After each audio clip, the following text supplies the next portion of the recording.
Ladies and gentlemen, our special guest today is a modern-day spiritual messenger whose words continue to touch and move the world in profound ways. I first came across his work in 2007 when I watched the documentary The Secret, wherein he was redefining the concept of God. And ever since I've followed his work, and he has a very pleasing, very calming presence. And we are so thrilled to have Mr. Neale Donald Walsch with us today. With an early interest in religion and a deeply felt connection to spirituality, Neale spent the majority of his life thriving professionally, yet longing for spiritual meaning before experiencing his now famous conversation with God. And I'm sure that book must be on your shelf or somewhere you must have come across that, or the videos related to that. The Conversations with God series of books that emerged from those encounters have been translated into 37 languages, touching millions and inspiring important changes in the day-to-day lives of people who read them. His books and teachings have redefined God and shifted spiritual paradigms across the globe. His latest book is called The God Solution, and that will be the subject of our discussion today. How we can all invite the God solution to the challenges that we struggle with in our lives. Published in December 2020, and this book invites humanity to embrace a new global ethic based on a refined and clarified definition of God. And that is likely going to be the subject of our discussion, as I already said, to figure out a refined and clarified definition of God that can unite and heal the world instead of dividing it. Please join me in welcoming Mr. Neale Donald Walsch. Well, thank you. That's a very kind introduction, and I appreciate those wonderful words. Thank you, and sir. I hope that I can bring something of value to your program today. First of all, let me express... How may I serve you? Well, I'm deeply honored that you accepted the invitation. You and your office were very, very helpful, quick to respond, and very flexible with the timings and all that. I appreciate your eagerness to join the show and to answer some of the questions, philosophical, metaphysical, existential questions that I'm sure I have in my mind and the audience has today. Let's dive right into it, if we may. My first question is, why is there so much confusion on the subject of God? I don't know if people have killed each other over differences of opinions in accounting or physics or chemistry, but when it comes to God, it's a dangerous area. As a professional speaker, I always get a brief from my clients to not talk about religion or politics, no-go zones, very dangerous. Can you help us simplify the concept of God, please, from your perspective, from your experience? It's interesting that you would have the same warning that I used to be given before I wrote my book. Don't talk about religion or politics. In other words, when you're talking to people in a public presentation, don't discuss anything that's really important. Right. The two most important topics that human beings could really explore, which of course are religion and politics. So, and that's, by the way, you began our conversation by saying, why is there so much trouble? What is the problem? What is the challenge we're facing? The challenge we're facing is no one wants to talk about what we're looking at. No one wants to talk about the most important topics in the world today. So unless we're willing to talk about it, we can't solve the problems that are being created for humanity, because those problems are being created, in fact, by religion and politics. And you put them both together and you have a recipe for global peace, dysfunction. Right. When you look at what's going on in spirituality and in politics, then you see why we have such global dysfunction. If we were to bring, I agree with you, if we were to bring politics and spirituality together, we could have a recipe for global peace, but people can't do that. Here's the issue, as I see it. There are over 4,000 faith traditions, over 4,000 religions being practiced on the world, on the globe, I should say, on the earth today, in this moment, not through the years, but I mean, collectively right now on the earth. Right. So, and with 4,200 religions on the earth, we noticed that surveys have shown that 8 out of 10 people agree that there is some kind of higher power. Mm-hmm. We simply can't agree about what that power is. Right. What the higher power wants, if anything. What Mm-hmm. the higher power does, if anything. If we don't give the higher power what it wants. Yeah. And we certainly don't agree on what we could do to use that higher power in our own lives and through our own day-to-day choices and decisions. Mm-hmm. How does it all work? So we can't come to an agreement about these questions, which brings us to what I call the God dilemma. Mm-hmm. The God dilemma is, if there really is a God, and who knows? Mm-hmm. But if there really is a God, Mm-hmm. why is the world such a mess? Mm-hmm. And why has it been such a mess from the beginning of time? Mm. This is not a 2-week-old problem or a 2-month-old problem or a 2-year-old problem. It's not even a 2 millennia-old problem. It's a 2 billion-year-old problem that we Agreed. can't seem to solve. So Right. if there really is a God, why doesn't he do something to make things better, and instead of allowing us to make things worse by the day Mm-hmm. here on our planet? And what I have concluded is that the reason that we don't find things becoming better on the planet, even though there is a higher power, is that we have misunderstood completely what the higher power is. Right. We have misdefined the higher power, the so-called higher power that 8 out of 10 people say they believe in. Mm-hmm. So because we think that the higher power, let's call it, for lack of a better word, God or Allah or Brahman, Jehovah, Yahweh, whatever word it pleases us to use to refer to that ineffable essence that we call the divine. I use the word God. Right. So let's decide that there is a God, and that God's job is not to make things better. God's job is not to interfere with our daily life, but simply to empower us, Mm-hmm. simply to give us the ability to create our own reality as we would choose, even as any loving parent would give to their children. A truly loving parent doesn't say to the children, "You will do as I say until you're 95 years old." No, a loving parent teaches the child what it needs to know, what he or she could use to benefit their life, and then release them to make their choices. And a loving parent, if they have the resources and the ability to do so, assists the child in any way they can, but does not dictate to the child what the child should do. This is precisely the relationship that we have with the divine. So, but here's where we have made our mistake. We have decided that God is a loving deity, but that God is judgmental, condemning, and punishing if we don't do what God wants us to do. Mm. And this is the challenge. And what I'm suggesting to people is that because of our relative youth, even though we've been around for many, many, many, many millennia, we are still, Mhm. relative to the age of the universe, a very young species. And we are just now, as a species, as a civilization, growing out of our infancy and into our adolescence. And so, relatively speaking, in terms of our age as a species. With that in mind, it's time now for us to really understand that we have misunderstood who and what God is. Mm-hmm. We have decided that God is, in fact, loving. God's a loving God, but God will, in fact, judge, condemn, and punish us if we don't do what God wants. And so my suggestion is, what if it turned out that God wants nothing, needs nothing, requires nothing, demands nothing from us, Right. any more than a good parent demands anything of his children? Mm-hmm. Why would God demand certain behaviors from us? You have to wear certain clothing or not wear certain clothing, or eat certain food or not eat certain food, or say certain things or not say certain things. Why would God care what a being on this planet does?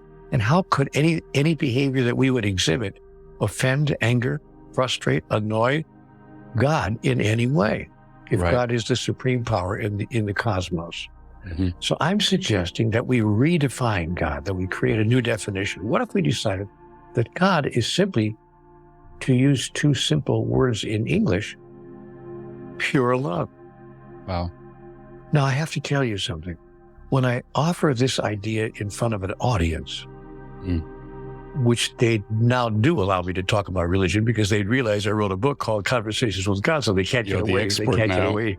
Yeah. Well, I'm not the expert, but at least I have some ideas. Sure. And so people come to hear what my ideas might be, actually. So I have an advantage in that sense. But they say, whenever I say what I've just said, maybe the true definition of God is that God is pure love. Somebody in the back of the room will almost always get up and say, oh, Mr. Walsch, really? Are you telling me that I've listened to you for 25 minutes for you to tell me that God is love? Everybody knows that God is love. Even those who disagree about other aspects of God, they certainly agree that God is love. And I have to say to my friend in the back of the room, wait a minute, relax. I didn't say God is love. Well, what did you say then? I thought I heard you say God is love. I said, no. I said, God is pure love. Now my friend in the back of the room will say, what's the difference? The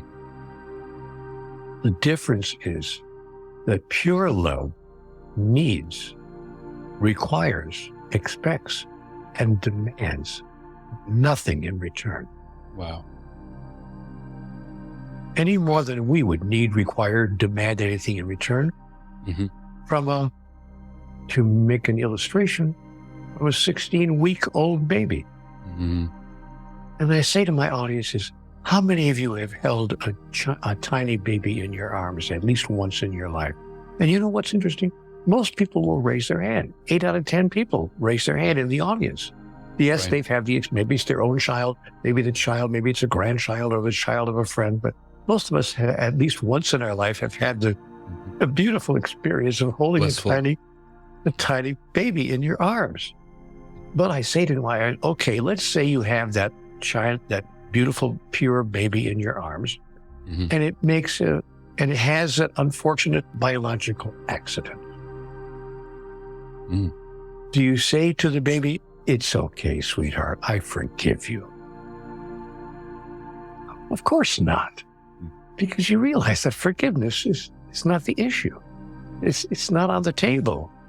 Because we understand how a baby could have the experience it's having. Even as God totally understands how human beings could be behaving the way they are behaving. Because we are still, if I could use the metaphor, babies in the universe. And we're acting like children. And we continue to insist on acting like children, using force and violence with each other in order to get from each other what we think we are deserving and what we think we are owed somehow by life.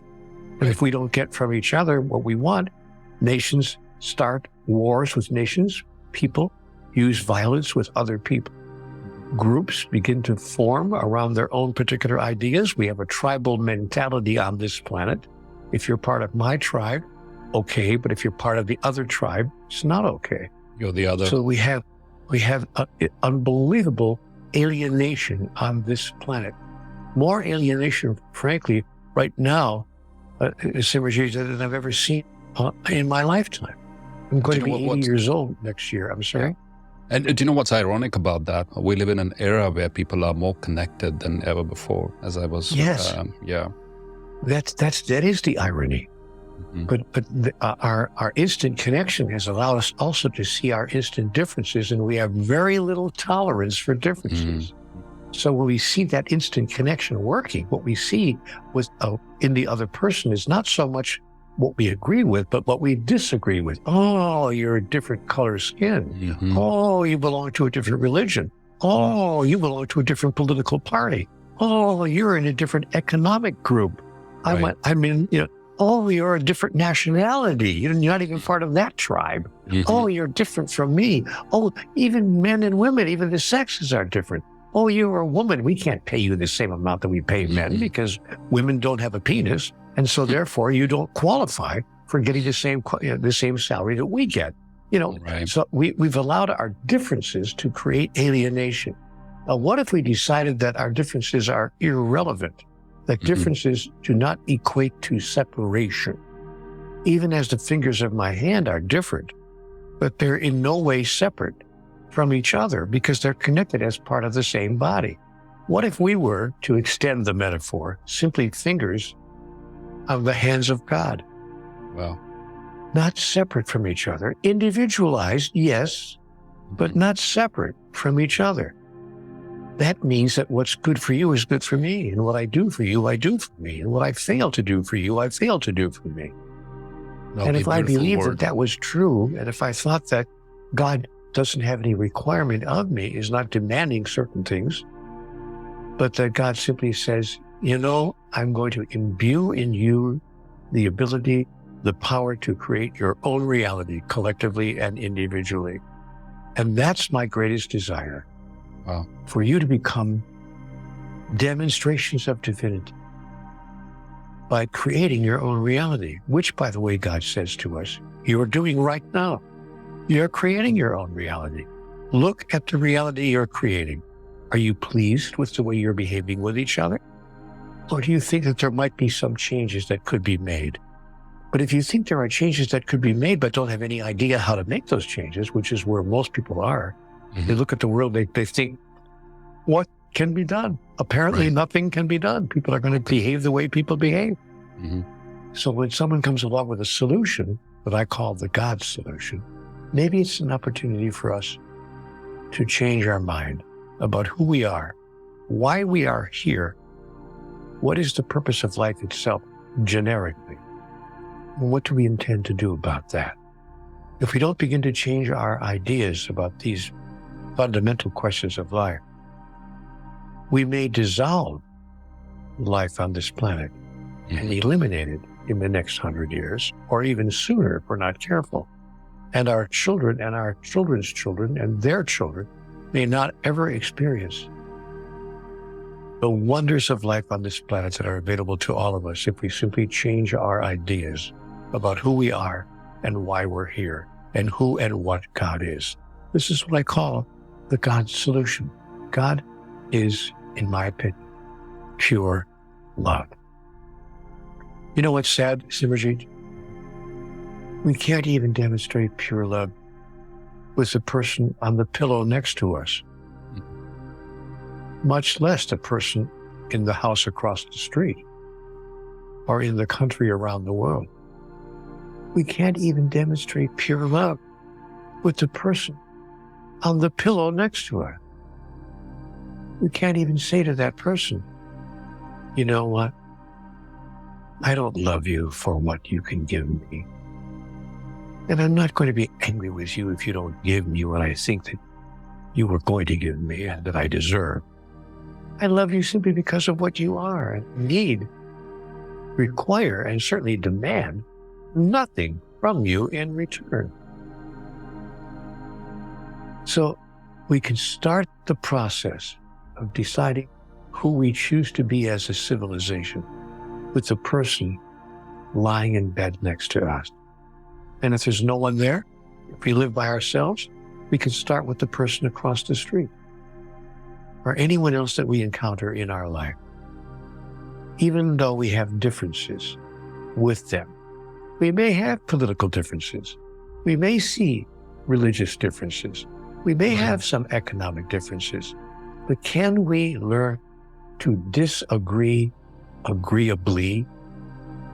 Is that so hard for an advanced civilization to disagree agreeably and work out our differences without having to kill each other and abuse each other in other ways in order to get our way? It's really quite simple. And you know what? All the great masters, you'll be sorry you asked me a question, by the way, Simerjeet, because you asked me a 30-second question. I'm going to give you a 30-minute answer without stopping. I'm meditating on that, Neale, and this has gone beyond a conversation to a meditation already. Please continue. It was just because I really had some strong feelings about this, and I'm not the only one. The solution is so simple. It's right in front of us. And every major spiritual teacher, every major spiritual messenger through the ages, from Moses to Jesus to Muhammad, bless his holy name, to Buddha, male and female through the years, Julian of Norwich, Elizabeth of Hungary, Teresa of Avila, Joan of Arc, Beatrice of Nazareth, all 8 messengers, male and female through the years, have said some version of the same thing. Love, love, love your enemies. And pray for those who persecute you. And be good to those who would do you evil. And if a man slaps you on the right cheek, turn and offer him your left. And if a man steals your coat, give him your shirt as well. And if a man demands that you walk 1 mile with him, go with him too. And raise not your fist to heaven, and curse the darkness not, but be a light unto the darkness, that you might know who you really are, and that all those whose lives you touch might know who they really are as well. Let your light so shine before men that all of us see each other as our true selves. It's so simple. And we can start with the person in the next room. And that's what I challenge people to do when I offer my talks around the world. I've lost track of all my questions that I had, and I think this whole, some very important life transformational wisdom there, this thought about start with the person on the pillow next to you, because with technology now, we have the ability to empathize with those who are halfway around the world. We probably never even met in our lifetime. We have, in the process of all these exterior connections, we've lost touch with those right next to us, and that could be a great place to start. I think Mother Teresa said, you want to do charity for the world, it begins. Start with those around you. The second thing that emerged in my mind, Neale, as I was meditating on what you were saying, was what the astronauts experience as they go out in outer space. It's called the overview effect. Many of them come back with profound spiritual experiences, and they write books, and they have this, even those who did not have a spiritual side to them before, develop it because they've seen this fragile, pale blue dot out there in this vast darkness and with a very thin layer of atmosphere. And many of them say it becomes pointless, the borders and divisions and of race and ethnicity and all of the things that humankind's been fighting for, it just becomes irrelevant, and they see the sheer pointlessness of all these wars and everything. I am going to come back to a couple of important points that you made about the parent-child relationship between God and ourselves. But before that, I have this came to my mind. Do you feel organized religion has had a role to play in why we have moved away from the true essence of all the spiritual teachings in the world? Well, the answer is twofold, yes and no. That is, I think that organized religions have done two things. Number one, let's acknowledge that organized religions have brought huge amounts of wonderful internal wisdom to the world. That's why they've lasted as long as they've lasted. It's not that everything they've said is total nonsense. So religions have brought us a deep sense of some of the highest truths that human beings could possibly embrace. And that's a testimony, to use an interesting word, it's a testament to their viability and to their validity. They have also brought us some information that's not entirely accurate or correct. Or in my view, I call it incomplete. Here's my idea about organized religions. I think that what is true about organized religions is that they're simply incomplete. They don't have all the data. There's more for us to know on this subject. You know what's interesting? In every area of human endeavor, we have done something that we refuse to do in the area of our religions. We do it in science, we do it in medicine, we do it in technology, but we refuse to do it with regard to religion. Here's what we do everywhere else. Question the prior assumption. The moment that a scientist discovers something new, the first thing she does is question the prior assumption. She puts it to the test. And our willingness to do that is what's created extraordinary scientific advances. The moment a medical researcher discovers any kind of healing technology or remedy, the first thing he does is question the prior assumption. Could I be wrong about that, or is there more to know on this subject? And our willingness to do that is what's created modern medical miracles beyond things we could have imagined even 20 years ago. Indeed. The moment that a person in the field of technology creates a brand new idea, a way to put the entire world in our hand, all the data of the world in the palm of your hand. But the moment that technologists do that, they question the prior assumption. Is there more to know on this subject? But in the area of our religions, we're not supposed to question the prior assumption. Right. We're supposed to live with the information that we were given hundreds and thousands of years ago. And don't you dare question what you've been told.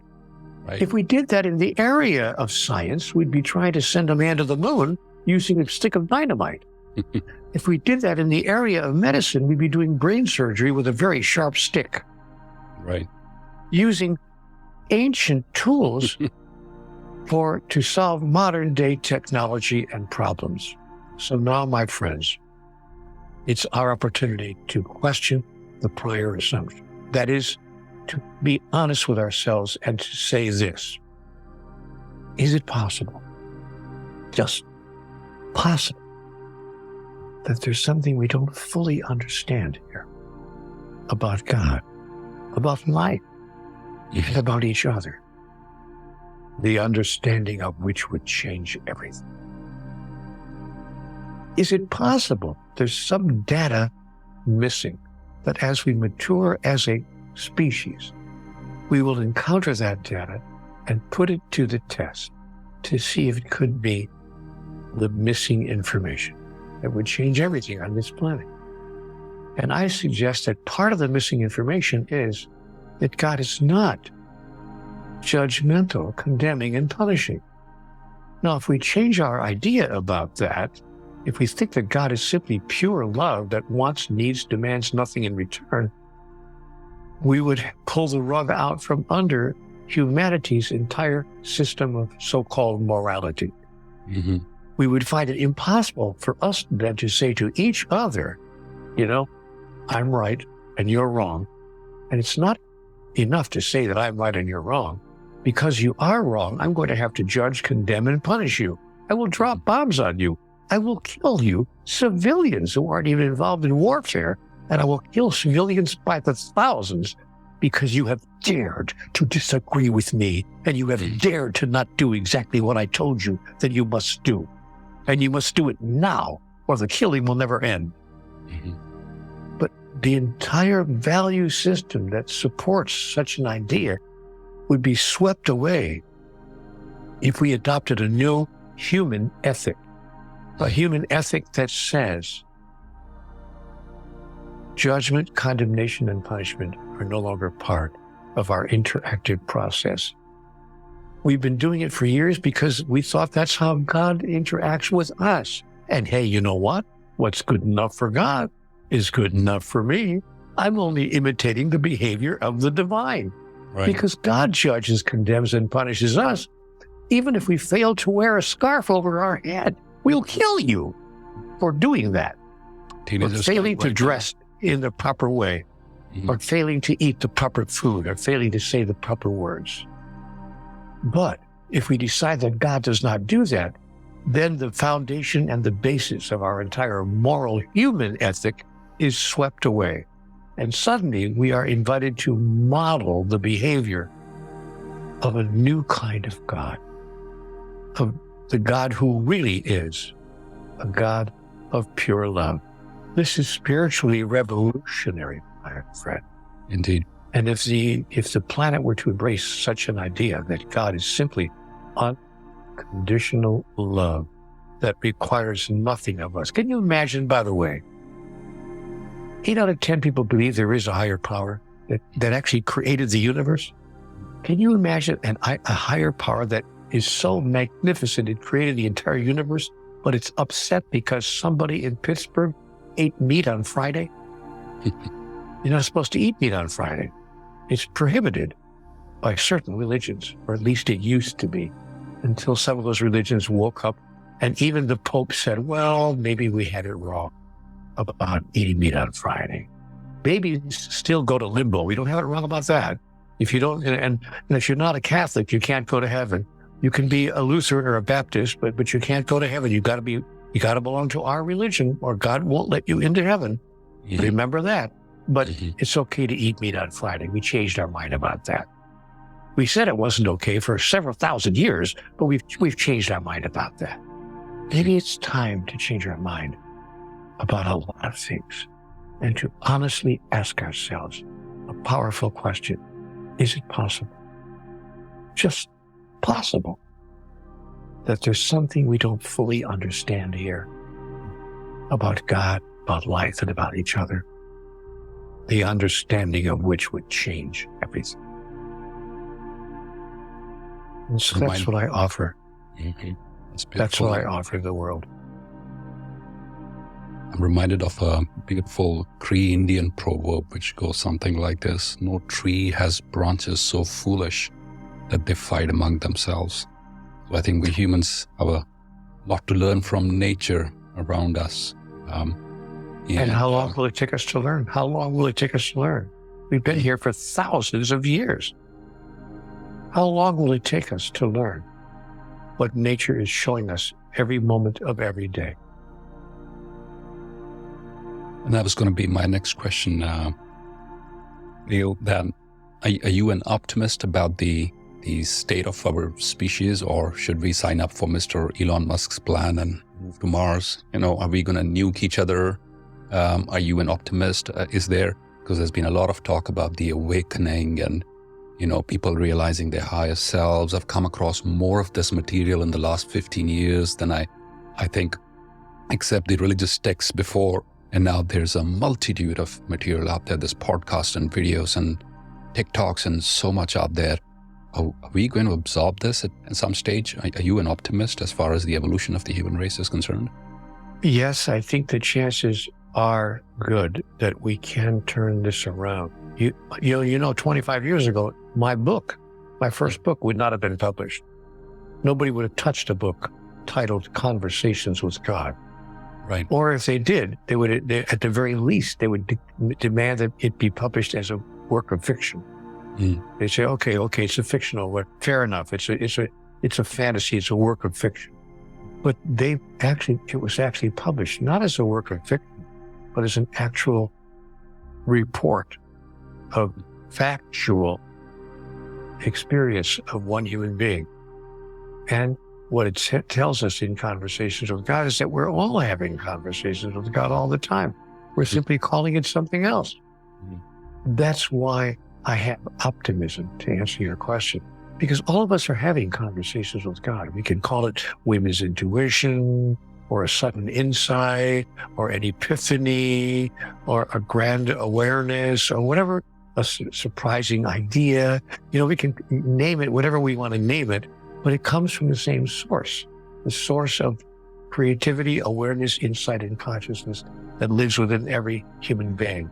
So yes, I am optimistic, but I'm also cautiously aware that we must move quickly. We don't have an endless amount of time left.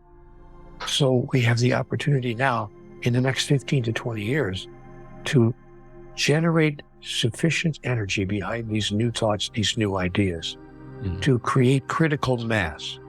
Once we reach a level of critical mass, which, by the way, is not 51% of the whole, nor is it even 30% of the whole, nor is it even 10% of the whole. Physicists tell us that critical mass is between 2.5 and 5% of the whole, of any whole number. Interesting. So when we reach critical mass, which we're very close to reaching now, the first domino will fall, and a brand new idea will be embraced by people around the world quickly, because the obvious clarity and the obvious benefit of adopting that new idea will be made clear to people rapidly and instantly when that first domino falls. But as I said a moment ago, We don't have forever to get there. So it will be up to people who are within the sound of our voice right now. Mm-hmm. People, frankly, like you and others who are saying, okay, we do have this technology. We do have the ability now to talk to people, more people than we ever imagined we would. Well, you know what, my friend? If someone had told me 30 years ago, Neale, you're going to sit in front of a little camera in front of your computer. Oh, by the way, a computer, they'll say a computer is a device that you're going to have on your desk in about 30 years. Everyone will have one. Mm-hmm. And then you'll look into that little device and you'll talk to thousands of people around the world visually and have mm-hmm. face-to-face contact. If someone had told me that 30 or 35 years ago, I would have laughed in their face. Mm-hmm. It's not going to happen. Pure science fiction. So we do have the ability to connect with each other on a personal one-on-one basis, instantaneously around the world. The question is, will we use that ability to bring to humanity a new idea about itself, a new idea about life, and if you please, a new idea about God? That becomes the question. And if the answer is yes, the question behind that is, who then shall do it? You know, Mr. Gandhi put it quite beautifully several years ago when he laid it out for us, all that it would take for us to alter humanity's future for the better. He simply said, be the change you wish to see. He did. So people have been telling us these things for thousands and thousands of years. You mentioned the domino effect, and I was watching a video on YouTube the other day. Some physicist was experimenting with this really tiny slab. I wouldn't even call it a slab, a chip of a marble. Then he had a bigger piece, and then he had a bigger piece, and he had a huge, massive slab at the end of it.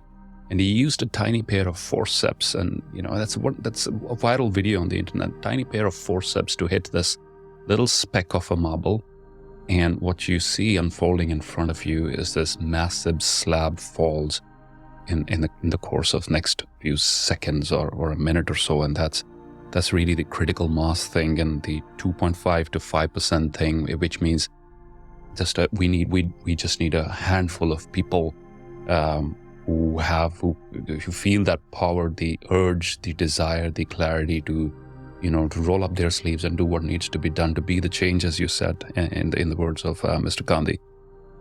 My next question was going to be, Mr. Walsch, around, assume somebody's in let's say, for example, one of our viewers is in a corporate job, 9 to 5, and she has the commuting to it and to come back home and other daily chores, bills to pay, loans to pay off, so many other things.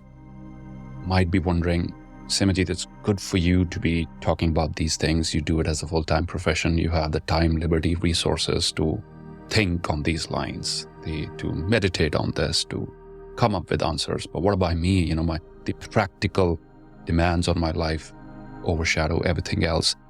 What would you say to somebody in that situation? She has the desire to be a part of the critical mass. There's a very strong urge to make a difference, to create a better world. What would you say to these people who feel often that they're stuck, they're helpless, and they just have to get on with their lives and do what needs to be done to put the food on the table, and everything else comes, when they grow old or when they sit in a seminar room, etc. What would your words of guidance to be those people, Mr. Walsch? I would say it's a mistake to imagine that one has to spend 8 hours a day or 10 hours a day or even 2 hours a day behaving in a certain way or undertaking certain activities in order to make a difference on the planet. So yes, it's true that I have the time and the resources to do what I'm doing. That is true. But it's not necessary for a person to have the kinds of resources and time that I have. People can make a difference in the moment-to-moment expression of who they are. As we mentioned not so long ago, beginning with the person on the pillow next to us and the person in the house across the street, right, and a person at the coffee shop down the block, and a person around the corner in the next building or in the next country. So it's minute to minute process, not a process, or as the English would say, a process. It's not a process or a process that requires somebody to spend hours every day focused on nothing else. Right. In fact, the living of one's life and the meeting of one's daily obligations, paying the bills, put food on the table, handle the children, raise the family, all the things that we do in order to make life work, that's where it begins. That's where the process is most effective. How are we raising the children? What are we doing to meet our obligations? In what way? And what are we simply thinking, saying, and doing? What is the purpose of life in general? And why are we here? I invite people to explore the question, who are you really? Are you simply a physical entity? Not much different from a bird in the sky or a fish in the sea. Maybe more complex, fair enough. But do you see yourself basically as a physical entity, a chemical creature? You know, you're born, you live, you die, and that's the beginning and the end of it. Or is it possible that you see yourself as a spiritual entity, having a body and a mind? Now, if you think of yourself as a spiritual entity, having a body and a mind, the question then becomes, why am I in the realm of the physical? If I'm a spiritual entity, why didn't I stay in the spiritual realm? Why did I come here? Fair question. Oh, I know. I came here to get the guy, get the girl, get the car, get the job, get the house, get the better job, get the better car, get the better house, get the spouse, get the children, get the better spouse, get the better spouse, get the better children, get the better. That's why I came here. And I came here to get the gray hair, get the cruise tickets and get the illness and get the hell out. Right. Is that what we think life is really about? Or is it possible? Again, I ask, is it just possible that there's more going on here than meets the eye? That we are, in fact, spiritual beings having a physical experience for reasons having nothing to do with the mortgage, putting food on the table. But when we pay attention to that agenda, food arrives on the table. Life begins to work out. The details that we think we have to spend our life paying attention to suddenly begin to take care of themselves. Right. Shakespeare put it perfectly. He had two statements in his wonderful writings. The first statement that I always remember and relate to has to do with the question I just asked. Are we being physical beings, simply like fish or birds? Or are we being spiritual entities? And if we really are a spiritual being, then the question is, to be or not to? That is the question. Right. Whether 'tis nobler in the mind to suffer the slings and arrows of outrageous fortune, or to rise up against a sea of troubles, and by opposing to end them. To die, to sleep, perchance to dream, why, there's no realm. For in that sleep of death, what dreams may come. We have shuffled off this mortal coil. Be our question for the day. And as Shakespeare said elsewhere in his writings, there are more things in heaven and earth, Horatio, than are dreamt of in your philosophy. There are more things in heaven and earth that are dreamt of in your philosophy. If we embrace the notion that, you know what, there's more going on here than meets the eye, and I don't have to spend 8 hours a day like Neale Donald Walsch does. I can spend 8 minutes a day and change the world and change my life in 8 minutes a day by simply deciding who I am and why I'm here and what is ultimately the purpose of life. And does something happen after we die? And does what we are doing while we are alive have anything to do with what happens after we die? And how does it all come together? How about if I have an idea, not 8 hours a day. How about if I simply spend 8 minutes a day want to write a book next year called 8 Minutes a Day. Talking about what we could do if we simply focus for 8 minutes a day. Mm-hmm. And maybe even spoke 8 or 10 words a day to serve the agenda of the soul. Here's the deal. Simerjeet, the question becomes, if I am a spiritual entity, do I have an agenda? I mean, have I come here for no reason at all? Have I come here to the physical realm for no reason at all? Just a happenstance? I just happened to be here. I didn't ask to come here. Or is it possible that I came here with an agenda? Right. And is it possible that the agenda of every living being in the cosmos, not just on this planet, but the agenda is evolution, the evolution of the soul, to become a grander and grander version of who I really am as a demonstration of divinity? If that's possible, then I get to ask myself a singular question. And here's what I call life's magic question, my friend. I ask this question of myself every day because I, too, have certain practical aspects of my life that I have to pay attention to. I have 9 children. I have a wonderful wife. I have a family. I have a mortgage that I have to pay. It's true that I have an income that's comfortable, but there are other kinds of problems. I just had open heart surgery a few years ago where they gave me a quintuple bypass. So I'm not immune to the interactions of day-to-day life and the challenges and problems that go with it. But here's the magic question that I ask when I'm confronted with any aspect of life that causes me to stop in my tracks and have to deal with that particular challenge. I ask myself, what does this have to do with the agenda of my soul? Let's say that my sweetheart, my darling spouse, my life partner and I are having just a little bit of a difficult time in the morning. It happens between people, even people who love each other. So we have just a little difference of opinion, and we're sharing a few sharp words in the morning. Now I can become defensive.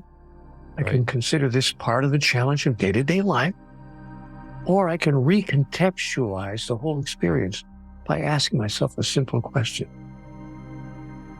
What does this have to do with the agenda of my soul? Now I've utilized a powerful tool that I call recontextualization. I place into a new context exactly what's occurring in my life. Right. Not just what's occurring in my kitchen between me and my spouse, but what's occurring across the street between me and my neighbor, or across town between me and my fellow citizen, or across the world, or for that matter, across the universe. Right. What does this have to do with the agenda of my soul? Which is evolution. And that places it into a new context. If a person doesn't have any idea what the agenda of their soul is, if they say, "Oh, Neale, you've lost me. You're way over my head on that one. I don't know what you're talking about." Then let me make it very clear, just as you said a moment ago. The agenda of the soul is for us to evolve and to give ourselves an opportunity to use this lifetime to announce and declare, express and fulfill, become and experience, to demonstrate who we really are. Not physical beings, but a spiritual being having come to the physical realm to express and experience my true self as an individuation of God. Now, if religion all taught us that, the world would change. Absolutely. That'll be a recontextualization of the way we look at religion, indeed. And it's poetic and profound, what you just said. And for the benefit of our audiences, I'm just going to dwell on a couple of very important takeaways here. One was the 8 minutes a day. I think often we have the misconception that it needs to be my transformation agenda or my service agenda. has to take up X amount of time or X amount of money, etc. But as Mr. Walsch rightly said, start with 8 minutes a day. Start with the person next to you on the pillow or across the road. The agenda of the soul is the evolution of the soul. What you said about recontextualization is very powerful. I remember Dr. Wayne Dyer used to talk about, how to deal with these difficult situations was to take a step back and ask, what is this teaching me? What is this person here to teach me? Or what is the situation trying to teach me? And then you are in a better position to deal with it rather than taking it personally on yourself. So those were some very important takeaways. Let me share some conversations with God said to me, and I love Wayne. Wayne has celebrated his continuation. He's now in the world of the non-physical. I knew Wayne personally. We co-presented at a few events through the Beautiful years. human being. Yes. And I really enjoyed my wonderful colleague experience with Wayne. But I disagree on one aspect. It's a matter of verbiage, really. I was told in conversations with God that we're not here to learn it. Life is not a school, God said. And God said, you're here to remember what you already know. And then God asked me an interesting question. She said, Neale, is there a tree anywhere near you? I said, yeah, there's one right outside the window of my house. Great big beautiful oak tree right outside the window. And she said, oh, I see. Is it a pretty tree? Is it a big tree? Is it a wonderful tree? I said, yes, it's a glorious tree, 35 feet high with a great canopy. It's a beautiful, beautiful tree. God said, what has that tree learned from the time it was a seed no bigger than your fingernail? I said, well, it hasn't learned anything. It's just kind of grew into itself. It's just there, right? And God said to me, wait a minute. Are you telling me that everything that tree needed to know to become the beautiful expression of life that it now is was programmed into that seed when the seed was no bigger than your little fingernail? Are you telling me that I put into the seed all that it needed to know? And I said, wait, yeah, I guess you could put it that way. To which God replied, and if I so loved the tree, would I not all the more love you? Do you think I sent you down there and said, good luck? I hope you make it. I'd like to give you the information you need, but you're just going to have to learn on your own. Pass the exam. I don't think so. So God said, no, Neale. I programmed into you all that you need to know. And so much you intuitively understand when you see situations in the world. No one needs to open a book and read it to you or tell you what your next best action should be.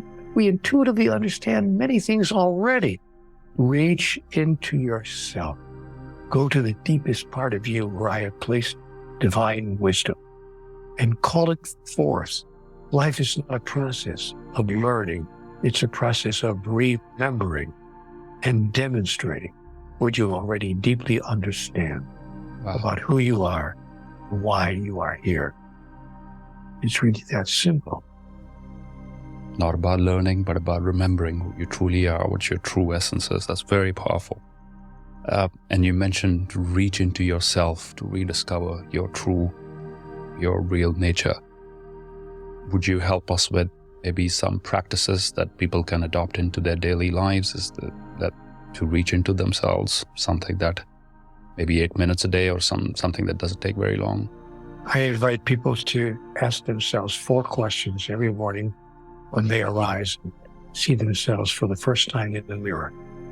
In fact, I say to some people, actually write the questions on the mirror. Get a magic marker and put the questions in the right-hand corner of your mirror and ask yourself the same 4 questions every day. Question number 1, who am I? Answer it honestly. Who am I really? And is this who I am? Am I really no different from a bird in the sky or a fish in the sea? Am I actually simply a physical entity? Or in fact, am I a spiritual being having a body and a mind? Question number 2, where am I? I don't mean what city am I in or what room of the house am I in. I mean, what realm am I in? In all of reality, what is the realm in which I have placed myself? For me, the answer is, I'm in the realm of the physical, as opposed to the realm of the spiritual or the realm of the metaphysical. Right. I'm currently in the realm of the physical. Question number 3. Why am I where I am? And that's a question that we are given free will to answer as we wish. We get to decide, why am I where I am? We can decide in any one of a number of ways. For me, I simply reach down inside of myself, call forth the wisdom that has been placed within me. That lets me know, why am I in the realm of the physical? Because the realm of the physical provides me with an opportunity to demonstrate, to experience, and to express who I really am. Because in the realm of the physical, who I am not exists as well. That is, in the realm of the physical, Simerjeet, there is the law of opposites. There's up and down, left and right, here and there, big and small, fast and slow, black and white, so-called good and so-called evil. There are contrasting elements, whereas in the realm of the spiritual, those contrasts do not exist. All there is in the realm of the spiritual is pure love. So we come to the realm of the physical that we might experience, not just know who we are, which we do in the realm of the spiritual, but to experience who we are through the expression of it. But in order for me to express who I really am, that which I am not must arise in my experience, or I can't have the experience of who I am. Right. To use a simple example, God said, Neale, do you understand this? When I was told this, I said, I think I do. God said, I'll give you a simple example. Let's just pretend, metaphorically, that you're the light. I am the light. But how can you experience yourself as the light? How can you express yourself as the light? How can you know yourself and demonstrate yourself as the light if there's nothing else but the light? Then you're like a candle in the sun. You're there all right, along with 50 gajillion other candles, but you can't experience yourself. You can only conceptually know yourself. But if you want to experience yourself as the light, you will have to leave the other candles behind in the sun and go where you find the darkness. Therefore, be a light unto the darkness. Judge not, and neither condemn,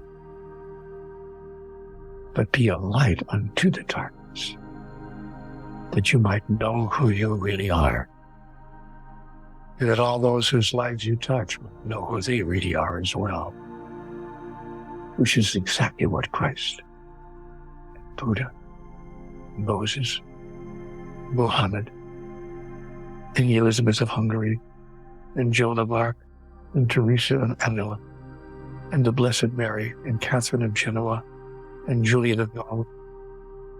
It's what every great spiritual messenger from the beginning of time has done. This is not Neale's New Age teaching. People say, oh, he's a New Age author. Nonsense. Simply repeating what's been told to us for thousands of years, but adding an urgent suggestion. I hate to be called one of the woke. It's become a dirty word in the English language. Oh, he's one of the woke. Oh, I see. Yes, if you don't mind, thank you very much. So that becomes the challenge placed before humanity this day and age. And the tools that I invite people to use is those questions. The fourth question, in a way. The first question, who am I? The second question, where am I? Where am I? The third question, why am I where I am? And the fourth question, what do I intend to do? And your life lived is your answer to the fourth question. What do I intend to do about that? If I really am a spiritual entity, answer number one. If I really am in the realm of the physical, answer number two. If I really came to this realm to demonstrate my true identity as an aspect of divinity, answer number three.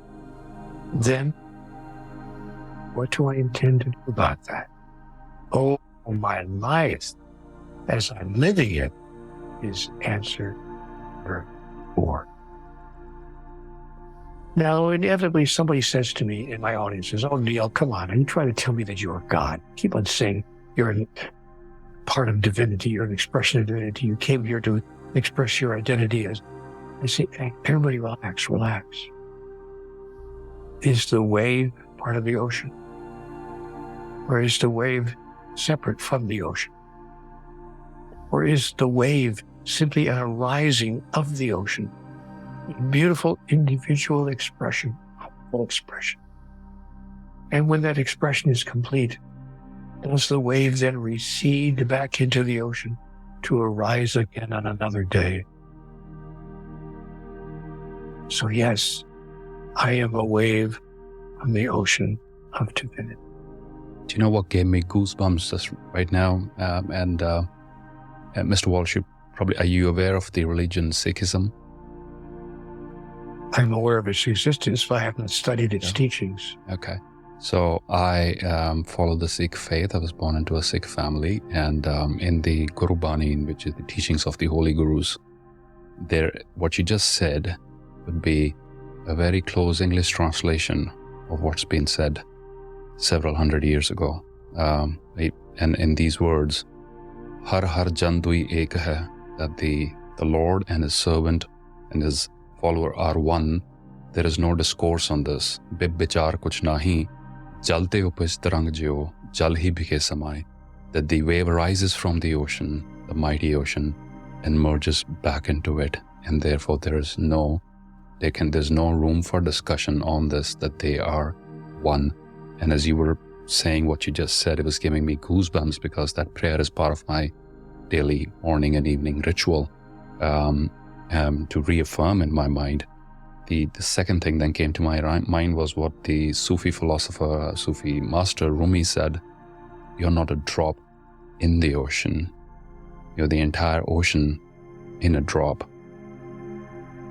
And what you said maybe is resonating with that. And the fourth question, the process of reaching into yourself, these four questions, I think very powerful tools for everyone who's tuned into this conversation, been listening so far. Who am I? Where am I?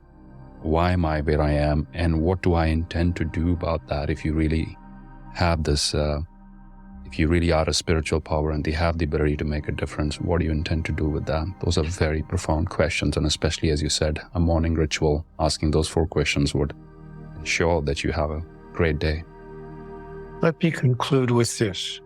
When I was a child, I would hear proverb, and the proverb was this: no one comes to you without a gift for you in their hand. But what I received in my conversations with God was a correction. God said, Neale, you've got it backward. Mm-hmm. That's not how it is. Those who taught you that proverb simply misunderstood. I said, well, what is it? What's the right way to say that?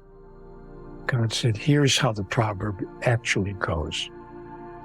No one comes to you without you having a gift for them in your hand. The question you have to ask yourself simply is, what is the gift that this moment is offering me an opportunity to give right now? And that doesn't take 8 hours a day. It doesn't even take 8 minutes a day. It can be 8 seconds a day. It could be a simple smile, a warm hug, a kind word, a generous gesture. It takes just moments. But if it occurs in your life, moment after moment after moment, on the day of your departure from this physical body, you will lay your head on that pillow and you will hear in your own ear the words of your Maker.